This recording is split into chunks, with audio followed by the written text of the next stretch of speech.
Hello everybody, welcome to the Wonky Angle, where I talk about electronic music, both new and old. And today I'm talking about album number 4 from The Orb, Orblivion. Alright, this is the point at which the conversation surrounding The Orb will start to get a little bit messy. Back when I reviewed Orbis Terrarum, I mentioned that it was the last project in their catalog to feature contributions from Chris Weston, who did a substantial amount of the work behind that project, but also happened to leave the band partway through its development, and under quite possibly the most acrimonious conditions of any other member. And that even includes Jimmy Cauty, who made the dick move of turning what would have been the Orb's debut album into his own solo album. I didn't really go into this back when I reviewed Orbis Terrarum, since I just didn't even want to touch this topic. But I believe Weston has sued the Orb multiple times over things like performance rights and demanding he get more credit for albums like Orbis Terrarum, among others. Weston himself has outright said that the reason he left the Orb was out of pure frustration that Alex Patterson wasn't contributing much in an actual musical capacity, yet he was getting 50% of the credit financially. And I've had people tell me they think Orbis Terrarum out to just, be purely considered a thrash solo album, and that all the other people who are credited on that album are just flat out lying about having worked on it, which seems like a major stretch and exaggeration to me. Now, absolutely do not quote me on this. Citation needed if this was actually what Thrash was arguing in court, or has even said himself. It's more something that fans have tried to tell me was the case. That said, a lot of these same fans have also tried to tell me that the Orb immediately fell off the second Weston left. That nothing they ever came out with afterwards is even worth anyone's time at all. And I just flat out disagree with that perspective altogether. Even if I believe that those original 3 albums with Thrash are all among their absolute best work, I also believe that there really wasn't that noticeable a dip in quality when he left. And they have loads of other great albums that he had nothing to do with. Which brings us to this album, the first Orb project without Thrash, instead featuring Andy Hughes as a full-time member and taking up his role as primary engineer. Though a lot of the same people are still there behind the scenes. Thomas Fellman, Tom Green, System 7, also featuring one-off credits from Louis Keogh, Phil Legondiek, and Dr. Alex's late brother Martin Patterson, who unfortunately passed away in 2001. I may not love Orblivion as much as their first 3 albums, but if you hadn't told me that they'd lost such a key member, I wouldn't have even noticed anything had changed. And a lot of people have even told me that this is their favorite Orb album overall, which, even if I don't agree either, makes perfect sense to me as well. It's a great album that feels just as well focused and assembled as their previous material. Maybe slightly more scattershot, but not by much. With an album about space, an album about UFOs, and an album about the most remote areas of Earth under their belts, the next territory they seem to explore is, I guess, modern society? The album cover depicts a bunch of the world's most famous tall buildings through this greenish alien filter. And between that and a bunch of various samples interspersed around, like the intro of Delta Mark II, which features a snippet of Joe McCarthy stoking the flames of communist paranoia, or S.A.L.T, which has all these long-winded apocalyptic tirades about the Book of Revelation, taken from the Mike Leigh movie Naked. Also, the entire album has this kind of overarching skittery and unpleasant vibe, very similar to that of Orbital Snivelization. Even if this album obviously doesn't go as explicitly in-depth on these themes as that album, the album does read to me as kind of being about how maybe humanity is the real hostile alien race that needs to be dealt with. And even if that theme is very loose at best, it definitely succeeds in having its own feel to it that isn't fully captured on any other Orb album, and has a lot of great moments all over the place. I will say this album's opening stretch isn't really as attention-grabbing as some of the other moments later on, at least for me. The first 4 tracks kind of blend together as one formless, blobby mini-suite. Though it definitely helps set the tone and mood that the whole album creates. Delta Mark II is primarily characterized by a load of semi-percussive cymbal-like synth progressions, noisy beats, incomprehensible samples, and eventually some spooky, alien-sounding synth melodies. Definitely a fitting tone setter for this album's skittery, mild unpleasantness that, again, kind of reminds me of some of those early cuts on Snivelization like Science Friction and Philosophy by Numbers, albeit a lot more formless and shifting in the way that you'd expect out of the Orb. You know, it's more hitting in a similar way to the back halves of other tracks on Orbis Terrarum, like the back half of Oxbow Lakes or the back half of Occidental. I mean, this opener isn't really one of my personal favorites, but it does a good job of, like, letting you know what you're getting into with this album, and it blends pretty seamlessly into other cuts like Ubiquity and Asylum, which sound just as alien and strange in their sound design, but have a bit more of a lighter and more melodic approach. I do like on the form of those cuts how those lead melodic stabs just seem to echo all over the place. Ubiquity has definitely been a grower over the years and delivers just as formless, dense, and trippy a vibe as the opener created, despite its fleeting moments of beautiful, sprawling openness. Though Asylum is my personal favorite out of the opening stretch. That skittering, acid-like synth progression helps give this cut some more energy and groove, while also carrying that same lighter and more open feel of the best moments of the previous track. All feels very liquid and strange, but can still fairly effectively bang in its own odd way. Now this track is also followed by my least favorite of the opening stretch, Bedouin, which heavily features a lot of these strange, high-pitched vocalizations in some other language that can get a bit grating if I'm not in the right mood, yet are oddly easy to get stuck in my head. Its mix of skittering beats that bounce all over the place with the same mix of alien synth melodies helps it mix into the sound of the rest of the album, and has its own strange, whimsical feel that I suppose isn't quite matched by any other tracks here. Though, I don't know, I don't find it as compelling as some of the other previous cuts or later cuts. Now, these first four cuts have all been well and good. This giant mind-melting mix of formless beats, synths, samples, and ambience with that overtly strange alien flavor to everything. I totally get it if this opening stretch was your favorite section of the album, but for me, the moments at which this album really kicks into gear and starts delivering most of its best moments is at track 5, Molten Love. Despite a pretty abrupt transition out of the previous track, I can see how some people could say sort of throws off the flow of the album. This track is absolutely freaking gorgeous, and just flat out one of my favorite individual Orb tracks overall. Ranks behind only the obvious one as my favorite track on this album. It takes a lot of the same alien melodic synths and shifting liquid percussion mixes that the album had been exploring thus far, but combines it with these fantastic old-timey movie soundtrack samples. All these lo-fi string washes and little bell sounds give the track an oddly compelling, like, schmaltzy 50s romantic feel to it.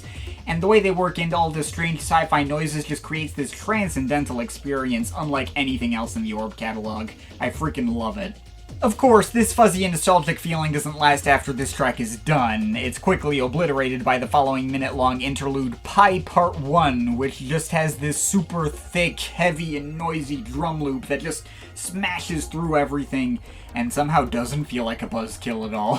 Actually, pretty badass little moment there if I'm being honest. I like it as an interlude. And it leads quite nicely into the spacey progressions of S.A.L.T, one of the darkest and most foreboding moments in the Orb catalog. Mostly thanks to the previously mentioned conspiratorial ramblings about the Book of Revelation, but also thanks to the spooky synth sequences and later crashing beats that kinda resemble those on previous Orb track Montagne d'Or. Though gonna be honest, I didn't even really make the connection between these two cuts until typing out this review. They definitely have different enough vibes to never be mistaken for each other, and even if Montagne d'Or is obviously much more epic and expansive and larger scale, and better, this one feels much more unnerving and like some evil presence is hiding behind it. And of course that leads into this album's lead single and the highest charting track the Orb ever released, Toxygene. Originally conceived as an official remix to Jean-Michel Jarre's Oxygen 8, Jarre rejected it since it didn't sound anything remotely like the original, so the Orb just decided to release it as their own single. This track may stick out like a sore thumb in the album's track listing and not particularly match its overarching vibe, but it is by far the standout on this album as well. I've heard a lot of people say they really don't like this one because, oh, is the Orb doing something more commercial or something to that effect? But, oh my god, there is not a single track the Orb has ever made that bangs as much as this one. This album version is the best existing version. Like, it's got like a good 2-minute ambient buildup of strange, formless alien sounds that fits the vibe of the rest of the album a lot better. And it just creates this awesome sense of eerie tension. Before eventually paying off when you hear the sound of a passing car horn, some guys yelling, "Now wait a minute!" and screeching brakes, and finally breaking into this crashing Chemical Brothers type beat, stabby dub organs, and the nastiest freaking synth bass line you've ever heard. And it feels like every second of this track is just firing on all cylinders from that point on with not a single wasted beat. tons of blasting lead melodies that occasionally envelop the entire mix in the most satisfying possible way, loads of strange sound effects from train whistles to lo-fi snippets of some guy making weird noises with his mouth. It's so freaking epic, but it carries that strange goofiness that makes the orb who they are, and I love absolutely everything about it. Toxygene may very well be in the running for my personal favorite orb track ever, easily top 3 at least. It's probably the track I would most likely use if I wanted to, like, get someone into the orb who'd never heard of them before, because it is just such a freaking instantly enjoyable, mind-blowing trip, even if it's not necessarily the most indicative of what their greater catalog is like. I mean, at the same time, I can sort of understand how some people wouldn't enjoy this track, especially given how out of place it is in the album's greater context. This is not a track you lay back and relax to. But combining the orb's densely detailed and occasionally goofy approach to sound design with his banging, almost big beat sort of cut is just so freaking well executed and kicks so much ass that I don't actually care. Anyway, I think that's enough gushing over Toxygene. There's still 4 tracks left. There's a quick interlude of whooshing sounds and a heavily processed vocal sample in Log of Deadwood, which I guess is neat, but doesn't really add that much of interest. But then there's Secrets, another major favorite, which also combines a banging dance beat with all the strange alien melodic textures that much of the rest of the album explored, maybe even lighter and airier than any other cut here. Not as catchy or immediate as Toxygene, not as instantly immersive and welcoming as Molten Love, but kind of splitting the difference somewhere between the two, while containing its own sort of meandering, abstract flares. It's a really fun cut, and one of my favorites. And then we get Passing of Time, which takes us back to the foreboding formlessness of earlier tracks like The Opener or S.A.L.T. Although I still prefer this track over a lot of the stuff in that opening stretch, the way it very slowly progresses from sparse and meandering to getting its mix filled in with all these menacing synth pads, tapping percussion that fittingly mimics ticking clocks and clanking machinery. The beats getting heavier too, including psychedelic distorted guitar riffs and Jean-Michel Jarre's cascades of bubbly synth effects bleeping up and down. Makes great use of its 9.5 minutes, keeps you interested the whole time. Would have made for a great album closer. Though less well utilizing its lengthy running time is the actual closing track, 72, which may seem like it's gonna be this album's big epic at 11.5 minutes, but unfortunately it's yet another project that has a hidden track that you need to fast forward through a long silence to get to. The core track appears to just be a 6-second sample from a musical saying, "The Youth of America on LSD," and then you just get 5 straight minutes of nothing before the actual track gets started. This hidden track gimmick did make more sense in the CD era when you weren't able to see exactly how long the track was. And I didn't used to be annoyed by this when I first heard this album, since it was my first time ever running into this gimmick. I used to think it was just the orb being weird instead of following a badly aged trend. But yeah, it really ends up feeling like a giant tease in the digital and streaming eras to structure a track like this. Not as egregious as, say, Oudiker supposedly promising a 22-minute track at the end of LP5 and instead giving you a 9-minute track, 13 minutes of silence, and a few seconds of pointless sound effects right at the end. But 72 is pretty much the same deal as that in reverse. Now, the actual hidden track here is still solid, another banging percussion-heavy dub groove with a particularly solid buzzing bass line. But unlike Drain 2, it's not quite enough of a highlight for me to forgive the gimmick and mark as a favorite anyway. Would have been a lot better without the 5-minute silence. But yeah, that's everything on Orblivion. Not the absolute greatest flowing or most cohesive project in their catalog. It's common to find people who take issue with either the first half or the second half of the album, depending on their tastes. But there aren't any tracks here that don't at least have a substantial amount of fans. Even with Thrash gone, I still consider this to be the Orb in their prime, and I have no trouble imagining this to be someone's favorite Orb album overall. Definitely a lot of fun to listen to from front to back, the kind of thing only the Orb would do. And if this only ranks somewhere in the middle of my personal ranking of their albums, I think that speaks to how highly I view their whole catalog. This still gets a solid 8 out of 10 from me.